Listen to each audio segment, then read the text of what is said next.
Forget the romance, the treasure chests, and the swashbuckling heroes. You think you want to be a pirate? Let's see how you fare. It starts not with a choice, but with a crack on the head in a dark alley. You wake up on a ship, the stench of unwashed bodies, bilge water, and rot hitting you like a physical blow. Welcome aboard. You've been press-ganged. This isn't an adventure, it's a floating prison. The man who greets you, the quartermaster, lays out the rules. They call them the Articles of Agreement. No fighting on board, no bringing women onto the ship, and no deserting. Break them, and you'll wish you'd just drowned. Your new home is a cramped, perpetually damp space you share with 100 other desperate souls. Lice are your constant companions. The air is so thick with foul odors you can almost taste it. Sleep, you'll get a few hours in a swaying hammock, packed in like salted fish, before you're kicked awake for your watch. Let's talk about dinner. You'll be eating hardtack, a biscuit so dense you could break your teeth on it. And you probably will. You'll learn to tap it on the table before each bite to knock out the weevils. Sometimes you get salted meat, so tough and briny it makes your gums bleed. The water is slimy and green, so you drink grog water, rum, and maybe a little lime juice if you're lucky. That little bit of citrus is the only thing standing between you and scurvy. You've seen what scurvy does. Your shipmates' teeth loosen and fall out, their gums turn black and spongy, their old wounds reopen. The ship's surgeon is a carpenter who knows more about sawing wood than bone. An infected cut means amputation. No anesthetic, just a swig of rum and a leather strap to bite down on while he saws through your limb with a rusty tool. Most don't survive the infection that follows. You learn to fear a splinter more than a cannonball. The crew is a powder keg of paranoia and violence. These aren't your merry band of brothers. They're murderers, debtors, and escaped convicts. You watch your back constantly. A wrong word could get you a flogging. Your back torn to ribbons by the cat-o'-nine-tails. A serious offense. You could be marooned on a deserted island with a pistol and one shot. Or worse, keel-haul dragged under the ship's hull, the barnacles shredding your skin to ribbons. If you even survive the drowning, then there are the moments of pure terror. The night watch, where every shadow in the water looks like a sea monster, and the wind whispers the names of drowned men. You hear stories of the Kraken, of ghost ships. You don't believe them. Not in the daylight, anyway. But at 3 a.m., with the ship groaning around you, you're not so sure. And the storms.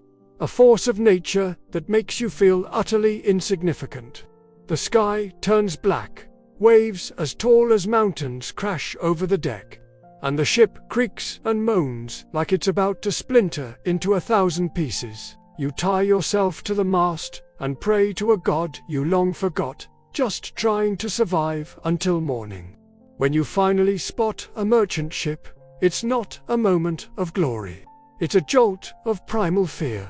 The cannons roar, with splinters into deadly shrapnel, and the air fills with screams. You board their ship, your cutlass slick in your hand, driven by desperation. The faces you see are just as scared as yours. There's no honor here, just brutal, bloody work. And the treasure? Forget chests overflowing with gold coins. Most of the time, you're stealing flour, rum, sails, and medicine. Things you need to survive another week. The loot is divided according to the ship's code. As a new recruit, you get a single share. The captain gets 2. The quartermaster gets 1.5. It's democratic, in a way, but it's never enough. The gold you find is quickly gambled away, or spent in a drunken stupor the next time you make port. There are women on this ship, but not like you've seen in the stories. Anne, Bonnie, and Mary Read. They fight harder and curse louder than any man. They've earned their place through blood and steel, and you give them a wide berth. You also notice a strange, quiet figure named Maud. They move like a shadow. Their past a mystery, but their skill with a blade is legendary. In this world, survival is the only thing that matters, not who you were before. One day, the smallpox comes. It spreads through the cramped quarters like fire.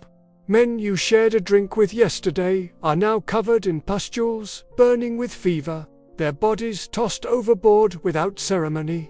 The ship becomes a floating coffin. You survive, but you watch as half the crew perishes, their shares of non-existent treasure meaning nothing. You see the black flag, the Jolly Roger, not as a symbol of freedom, but as a promise of death. Your death, or someone else's. Inevitably, your luck runs out. A Royal Navy frigate, faster and better armed, catches you. The battle is short and hopeless. You're clapped in irons and thrown into a dark, rat-infested cell. The trial is a sham.